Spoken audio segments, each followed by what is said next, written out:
Halo, apa kabar? Semoga kalian dalam keadaan baik-baik saja ya. Tidak terasa ya, saat ini kalian sudah memasuki kelas 10. Langsung saja, pada mata pelajaran ekonomi ini, pertama yang akan kalian dapat yaitu konsep dasar ekonomi. Pada pertemuan kali ini, kita akan membahas tentang pengertian ilmu ekonomi, pembagian ilmu ekonomi, dan masalah ekonomi. Jadi, apakah kalian sudah siap pada pertemuan pertama ini? Yang pertama, kita akan membahas tentang pengertian ilmu ekonomi. Ekonomi berasal dari bahasa Yunani, yaitu dari kata oikos dan nomos. Oikos memiliki arti rumah tangga, sedangkan nomos memiliki arti aturan. Maka dari itu, dalam arti sempit, ekonomi memiliki arti yaitu aturan dalam rumah tangga. Oh iya, selain menyimak pembahasan pada video ini, kalian juga diharuskan untuk membaca modul juga ya. Dalam arti luas, ekonomi memiliki arti yaitu ilmu yang mempelajari usaha manusia dalam memenuhi semua kebutuhannya yang tak terbatas dengan menggunakan alat pemenuhan kebutuhan berupa barang dan jasa yang jumlahnya terbatas untuk mencapai kemakmuran. Dari pengertian tersebut, kita dapat menyimpulkan bahwa masalah utama dalam ilmu ekonomi adalah usaha manusia dalam memenuhi kebutuhannya. Jadi, kebutuhan manusia itu kan sangat banyak tuh. Seperti misalnya kalian sebagai siswa, pasti kalian memerlukan alat tulis untuk kegiatan kalian belajar di sekolah. Dan juga, kalian pasti juga memerlukan uang saku untuk kalian jajan di sekolah. Tapi, bukankah barang-barang tersebut lama-kelamaan akan habis ya? Jadi, bagaimana kalian menyikapi hal tersebut? Lalu, kenapa sih kita harus mempelajari ilmu ekonomi? Apa untungnya untuk kehidupan kita? Tulis jawaban kalian pada RKPD pertemuan 1 pada kegiatan 1 ya.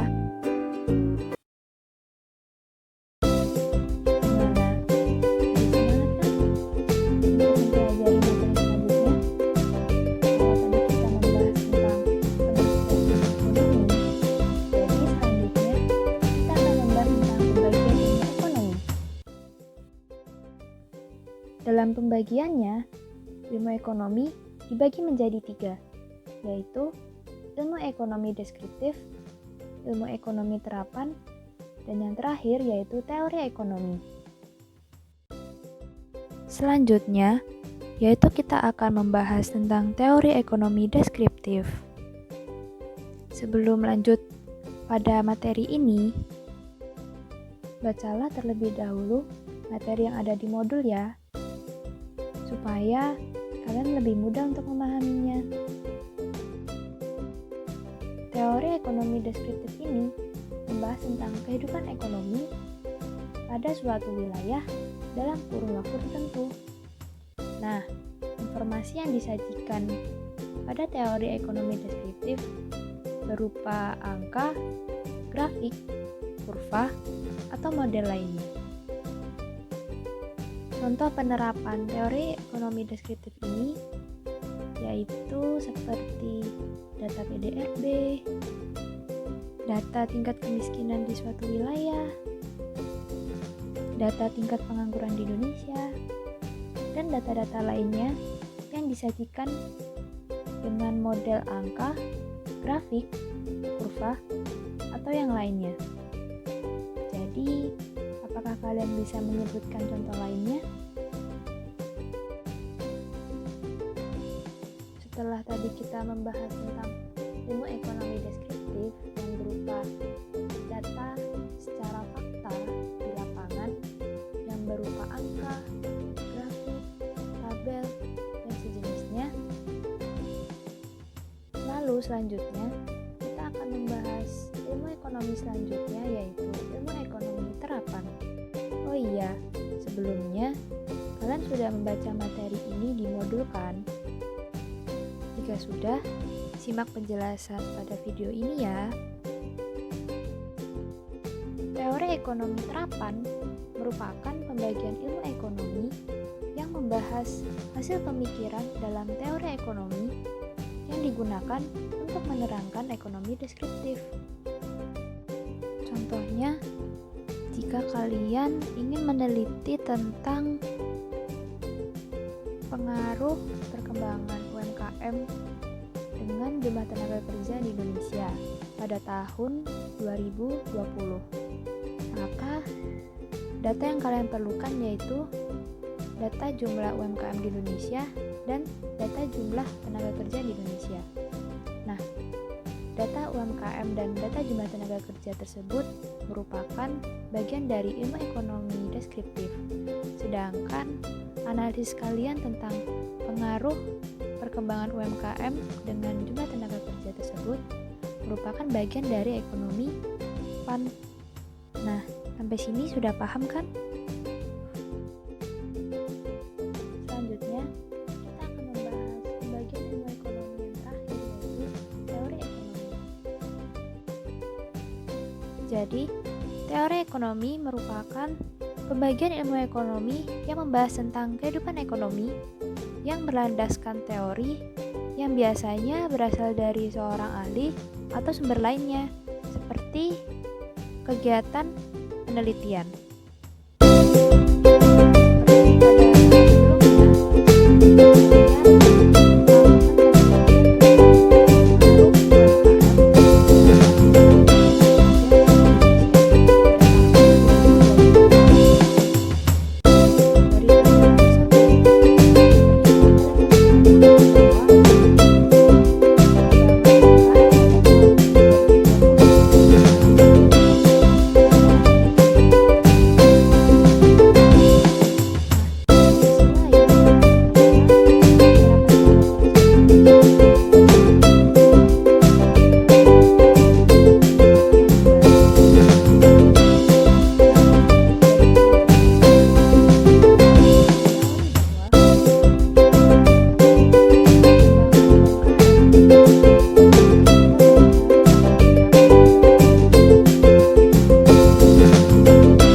Materi terakhir yang akan kita bahas pada pertemuan ini yaitu tentang masalah ekonomi.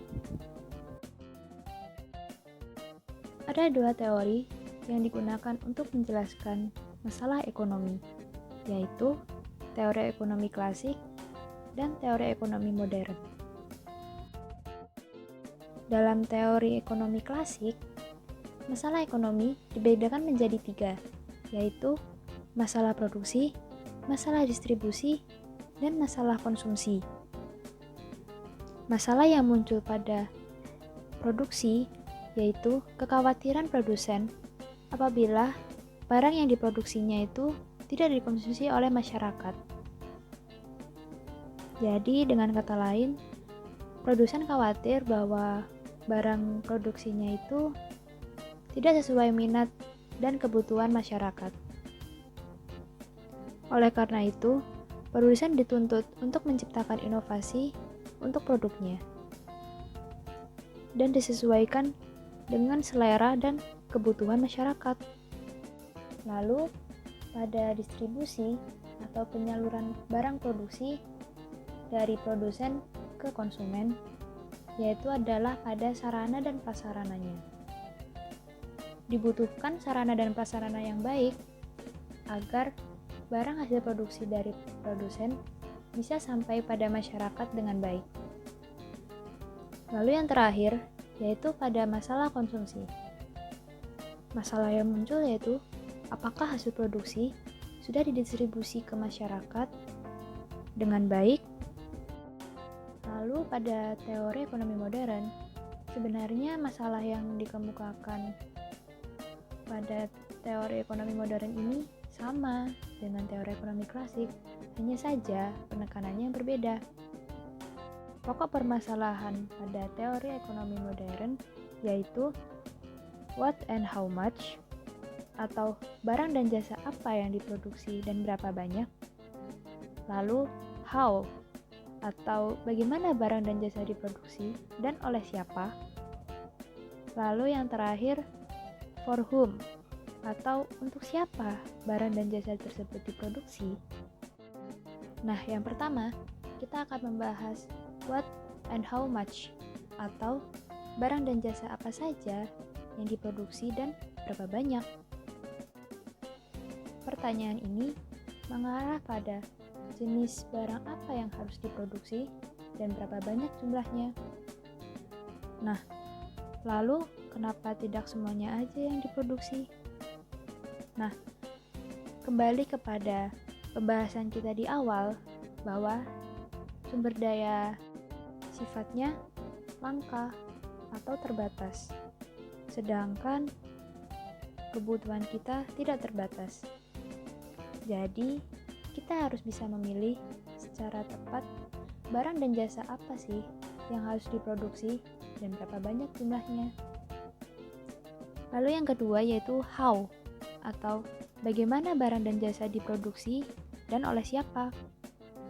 Pertanyaan ini mengarah pada teknologi atau metode produksi apa yang akan digunakan untuk memproduksi suatu barang modal, jumlah tenaga kerja, alat produksi, dan bahan yang digunakan. Hal ini ditujukan supaya faktor-faktor produksi bisa dimanfaatkan seefisien mungkin karena ya adanya kelangkaan itu tadi. Lalu yang ketiga yaitu for whom, atau untuk siapa sih barang dan jasa tersebut diproduksi. Pertanyaan ini mengarah pada siapa pengguna hasil produksi tersebut. Jadi, hasil produksi tersebut digunakan oleh masyarakat lapisan yang mana? Karena diperlukan keberpihakan kepada mayoritas masyarakat dengan tetap memperhatikan kemajuan ekonomi secara keseluruhan. Bagaimana? Sudah paham kan tentang materi masalah ekonomi? Selanjutnya, untuk menambah pemahaman kalian tentang masalah ekonomi, lakukan kegiatan 3 pada LKPD secara berkelompok ya. Sampai jumpa pada pertemuan selanjutnya. Terima kasih.